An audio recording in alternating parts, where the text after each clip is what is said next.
Precios de inflación, de lo que está sucediendo con la economía. Dos datos. Ayer la Cámara de Comercio de Córdoba, que es una especie de centro empresario como el de Río Cuarto, que también hace la misma consulta entre sus asociados respecto de lo que ocurre con los niveles de venta, dio cuenta de lo que está sucediendo con la evolución del consumo en la provincia de Córdoba. Según los datos recogidos por la Cámara de Comercio de Córdoba, la caída de ventas por unidades en el interanual mayo 2023, mayo 2022 es del orden del 18%. 18%. Bueno, eso da cuenta de cómo de manera significativa el bolsillo de los cordobeses se ve impactado por los índices inflacionarios. El otro dato al que queremos hacer referencia es que ya hay especulación de lo que está sucediendo con los alimentos y bebidas. Hay una desaceleración del aumento de ese rubro, pero eso implica que va a bajar la inflación. No, la de mayo seguramente dará por encima del 8%, pero también la de junio va a tener alto impacto, por más que se desaceleren los precios de alimentos y bebidas, porque todos los servicios están aumentando muchísimo. No sé si ustedes recibieron los costos de la telefonía celular con aumentos significativos. La Corte ayer volvió a emitir un fallo judicial que beneficia a Clarín, ¿no? Una cosa difícil de tolerar, de aceptar. Aumentan todos los servicios, con lo cual el próximo mes, es decir, mayo va a dar más del 8, y este mes que está transcurriendo seguramente tendrá también altos niveles inflacionarios. Bueno, para hablar del precio de las cosas y sobre la charla que se produjo ayer en la ciudad de Río Cuarto sobre los precios, dice el título de la charla es "Todo precio es político", vamos a tomar contacto con uno de sus responsables de esta conversación pública respecto de el escenario económico que tenemos. Saludo al licenciado en Geografía, docente y doctor en Ciencias Sociales, Alfio Finola. Alfio, buen día, un gusto. Guillermo, de este lado. Hola. ¿Cómo va? ¿Qué tal? Buen día, Guillermo. Bueno. Un gusto para mí también. ¿No es económico el precio de las cosas? ¿Es político hoy en la Argentina? Qué difícil responder con brevedad, digamos. Es económico, por supuesto, también, pero tiene implicancias políticas. A ver, estaba escuchando los preocupantes datos que dabas de inflación y, digamos, ¿cómo explicamos la inflación o cómo explicamos el precio, ¿no? de las cosas que compramos? Te escuchaba y hasta recordaba cuando he ido al supermercado, cuando me ha llegado la boleta del teléfono, justamente antes de ayer veía la boleta del teléfono, me llegó, y me pasaba eso de impotencia, incluso hasta cierta indignación. ¿Qué es el precio de lo que compramos, no? O sea, hay una cuestión que explica el precio, que son los costos fijos, digamos, para la producción, pero hay una gran parte de ese precio de lo que compramos que es la diferencia entre la influencia o el poder o la capacidad de condicionamiento de los consumidores o de los trabajadores con la capacidad de influencia o condicionamiento que tienen los principales empresarios que producen esa mercancía que compramos, ese producto que compramos. Entonces, en esa puja es en donde se define la inflación. Bien, porque vamos a un caso, digamos, si la inflación fuese estos números que dabas, digamos, una inflación del 100% en el año, pero nuestros ingresos hubieran crecido 200%, no sería un problema, bien, porque nuestro poder adquisitivo no estaría resignándose. ¿Se entiende el concepto? Sí, pero para que eso ocurra hay que tener poder político para poder evitarlo. Exactamente. Entonces es ahí en donde radica la cuestión de por qué tenemos que entender el contexto que genera ese proceso inflacionario, ese proceso que desgasta nuestros ingresos. Bien. Y ahí es en donde vemos que no nos tenemos que enojar con el almacenero o almacenera del barrio, porque cuando vamos a comprar ellos no son responsables de ese aumento de precio, independientemente de que conoceremos a 2 o 3 almaceneros que uno tendrá mejor precio que otro por algunas formas en las que hacen sus números, digamos, pero eso no importa, eso no es lo que impacta en términos estructurales en la economía argentina, sino que ellos también son víctimas de, digamos, 5 grupos empresarios que controlan la mayor parte de la producción de alimentos en Argentina, dependiendo del rubro. Quizás en otro momento puedes hacer una nota con algún que otro comerciante y poder preguntarle sobre justamente sus proveedores y te confirmarán esto, digamos, ¿no? Que sus proveedores le avisan sobre la hora de aumentos de precios, buscan justificativos en un montón de variables que en realidad no tienen explicación, porque los sueldos no aumentan al mismo ritmo que los precios de los productos, entonces no pueden explicar por qué aumentan de esa manera los precios, ¿bien? Nosotros trabajamos, no sé si querés hacer una pregunta, si no te cuento cómo algunos ítems. Me gustaría que identifiquemos a esos 5 grupos, Alfio. Dale, buenísimo. Mira, por ejemplo, para lo que es el aceite, que es algo que nos falta en nuestras cocinas, entre 4 empresas controlan el 85% del aceite que se comercializa en Argentina. Estamos hablando de AGD, Cañuelas, Molino Río de la Plata y Tanoni. Bien. Cuando hablamos de... ¿Ese es un mercado concentrado? Digamos, ¿no debiera haber competencia entre esas 4 y que nosotros pudiéramos acceder a mejores precios? Cuando existe una situación de tanta concentración es mucho más difícil que exista competencia entre ellos. Por supuesto que las hay, pero también hay acuerdos de precio, de costos mínimos o niveles mínimos de ganancia. Lo ideal, es interesante este planteo que haces, cuando se pregona la libre competencia, en realidad no se pregona o no se incentiva que haya condiciones monopólicas o oligopólicas. La libre competencia significaría que existiera muchísimos más productores de alimentos que compitan entre sí por un mejor precio. ¿Bien? Lo que hay perdóname, Alfio, lo que hay entonces es una cartelización, se ponen de acuerdo. Exacto. Y aumenta más o menos todo lo mismo. Totalmente. Entonces, de hecho, ahí me das el pie para poner el contexto de lo político, digamos, para comentar a tu audiencia, digamos. Yo soy parte de un espacio político que se llama Creo en Córdoba, que presenta fórmula a gobernación en el binomio Federico Alessandri y Gabriela Esteves. Sí. Y bueno, yo soy candidato a legislador provincial junto con Fernando Bocio en el departamento y 6 compañeros más del departamento de Río Cuarto.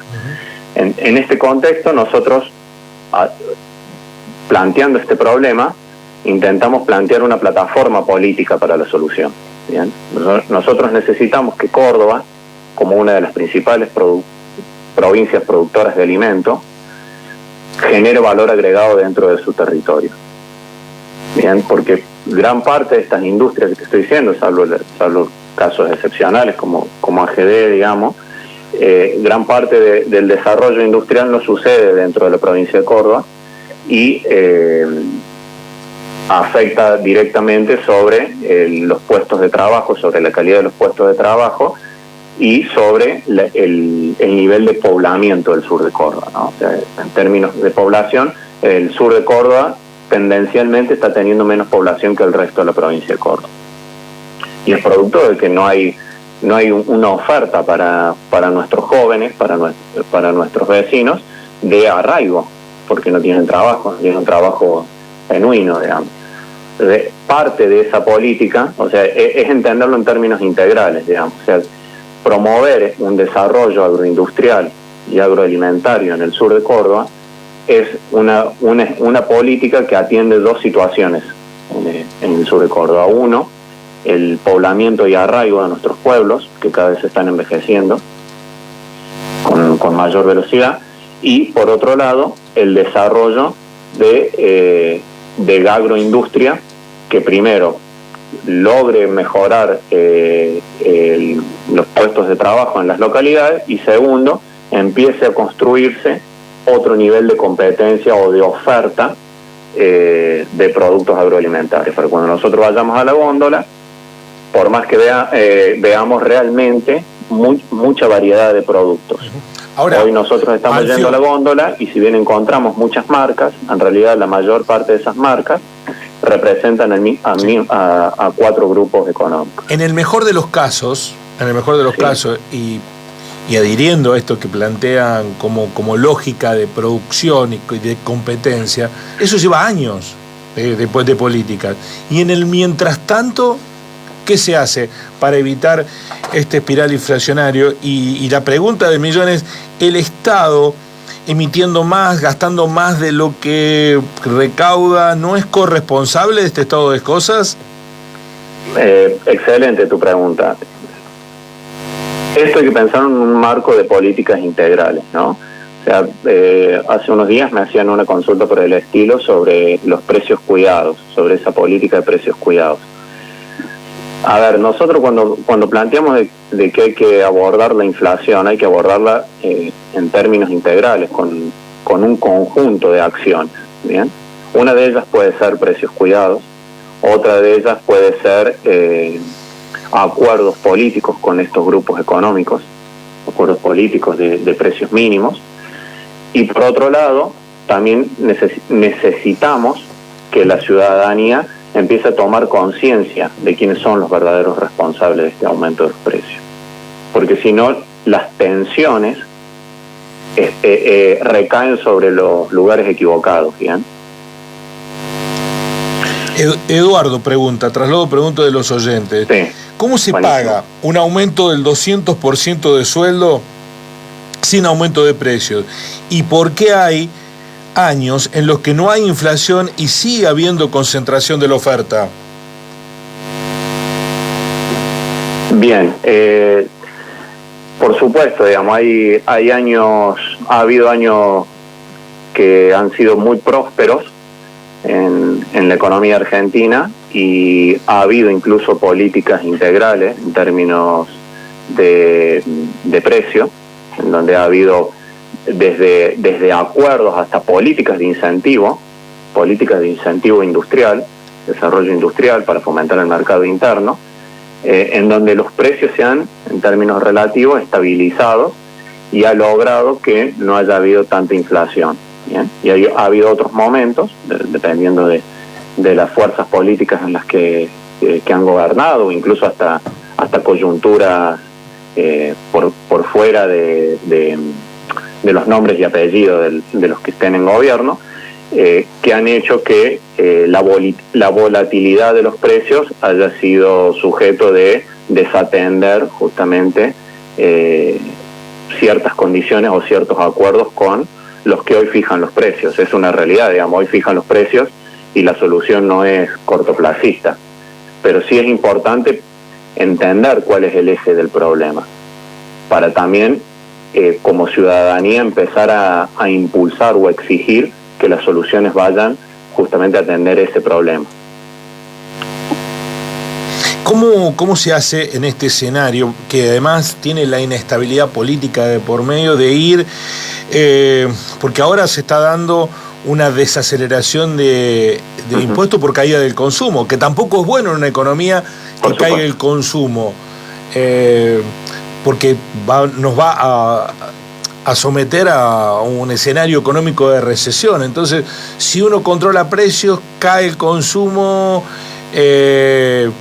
hay recesión, y la recesión aumenta el nivel de desempleo, y el aumento del nivel de desempleo hace que tampoco se reactive la economía. Bueno, estamos atrapados en un laberinto difícil de salir. Sí, totalmente. Las respuestas no son simples, digamos, hay fórmulas que han sido medianamente exitosas.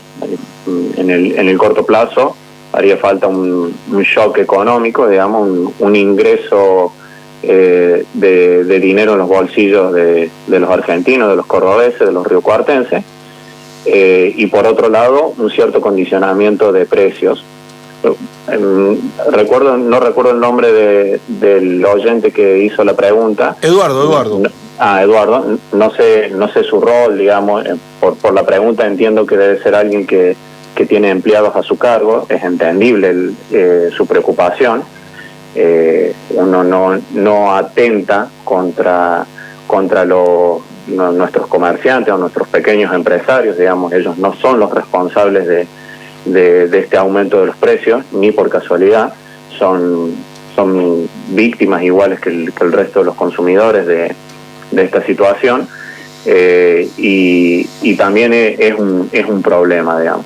Lo cierto es que si se hace una política de contener los precios, que son acuerdos con estos grupos, a términos de distribuidores, que serían desde grandes mayoristas hasta pequeños comerciantes, tendrían cierta estabilidad en sus precios para vender, y si en forma simultánea se inyecta dinero en la sociedad, estamos hablando de mejores acuerdos paritarios,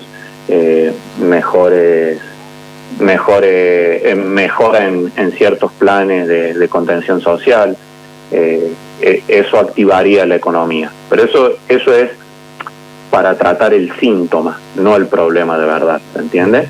O sea, esto es lo urgente, lo que me estás pidiendo, digamos, lo que me preguntas, pero a su vez tiene que estar acompañado de políticas a largo plazo que generen mayor desarrollo en nuestros lugares. Bien, o sea, nosotros tenemos en nuestro sur de Córdoba un conjunto de productores agropecuarios con importante perfil empresario que hoy no encuentran confianza o perspectivas perspectivas que le permitan animarse a invertir en aumento de valor agregado en el lugar. ¿Bien? Bueno, parte de las políticas de Estado tienen que ir en lograr que se construya primero confianza, segundo acciones, que se logren, que se concreten en acciones para emprendimientos productivos con empresarios locales. Ha habido experiencias muy exitosas en otros momentos, incluso hasta con alguna cuota de participación del Estado, ¿no? Con las empresas mixtas hace unas décadas atrás en Río Cuarto, que permitió que empresarios locales se animaran a invertir y desarrollar distintos sectores de la economía de la ciudad de Río Cuarto y del departamento de Río Cuarto en conjunto con el Estado municipal. Por último, bien, estamos dialogando con Alfe Finola, que es doctor en Ciencias Sociales, que ayer dio una charla en el marco de la campaña electoral, en donde se referenció el escenario económico y la cuestión de la inflación, bajo el título Todo precio es político. Lo último, sí, estando identificado con el gobierno actual, digamos, formando parte de la alianza gobernante, ¿cuál es la autocrítica que se hace respecto de por qué el Frente de Todos duplicó la inflación que recibió? Bien, primero había una inercia, hay responsabilidades heredadas y responsabilidades de acciones, digamos. Primero había una inercia de producto de un endeudamiento y de una liberación de los precios que fue muy difícil de contener, es muy difícil de contener. Pongamos en contexto, digamos, hay situación de toma de deuda externa que con el FMI pone condiciones para lo que es la regulación del mercado interno, entre otras. Y por otro lado también la crítica del actual gobierno en que podría haber tenido otro tipo de acuerdos con el FMI, eso está también para incluir. Después hay una cuestión con esto de las políticas diríamos de inyección rápido, de incentivo rápido, por no usar una palabra en inglés, digamos, no sería como un shock económico positivo para activar la economía, ¿no? Después de 2 años de pandemia en donde los salarios se fueron erodando, la capacidad de consumo se fue desgastando en los bolsillos de los argentinos y argentinas, no hubo un suficiente shock económico como para reactivar la cadena de suministro, digamos, la confianza en los consumidores y en los productores. ¿Y ahí terminan las responsabilidades, Alfio? No, por supuesto que no, pero son las respuestas rápidas que te puedo hacer después de semejante pregunta.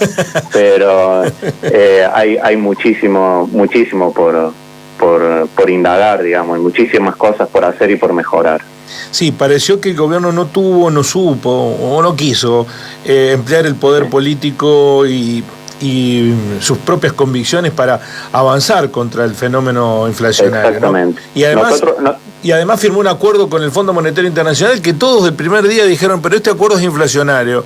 Sí, es inflacionario. ¿Y cómo pretenden que no haya inflación si se firma un acuerdo inflacionario, no? Totalmente. Eso sumado a otra más, ahora que me diste unos segundos más, me acordé, digamos, hubo otra acción que tuvo muchísimo apoyo y que después se fue desinflando, justo la pandemia llegó en ese contexto, que fue la posibilidad de estatización de Vicentín. Vicentín es una agroindustria modelo en Argentina, que el Estado Nacional es acreedor de Vicentín por un montonazo de créditos amigos y financiamiento amigos que tuvo con el gobierno anterior, que después no fueron cumplidos. El Estado Nacional es el principal acreedor de Vicentín, que es no solamente un gran productor agroalimentario, sino que también tiene capacidades de exportación. ¿Bien? Entonces, la posibilidad de que el Estado argentino fuese uno de los 4, 5 o 6 actores que controlan los precios de producción de alimentos y de agroinsumos, porque también produce biocombustibles, hubiese sido otro escenario. Porque el Estado se plantaría dentro de esta situación de carterización de la producción de alimentos como un actor dentro de ese cártel, no solamente como un actor regulador. Bien, entonces eso también hubiese sido una buena acción, digamos, por parte del Estado, que todavía está a tiempo. Creo que el Estado todavía tiene posibilidades de tener algún tipo de participación en una empresa modelo agroalimentaria, como es, por ejemplo, la política energética, con todos los vaivenes y todas las cosas que seguramente también podemos encontrar en críticas. El tener YPF como una empresa estatal es no solamente un indicio de soberanía energética y política, sino también es una forma de poder controlar o poder conducir el precio de la energía que consumimos. Alfio, muchísimas gracias por ayudarnos a analizar esta tan compleja situación en la que parece no encontramos la salida. Muy amable. No, por favor, gracias a ustedes por este espacio. Alfio Finola, doctor en Ciencias Sociales, ayer habló sobre la inflación y esta, manera en que nos hemos acostumbrado a convivir con unos niveles inflacionarios espantosos para nosotros, los asalariados, ¿no? Esa es la verdad. Hay sectores que están ganando muchísima plata con este estado de cosas y no paran de remarcar. Así son las cosas.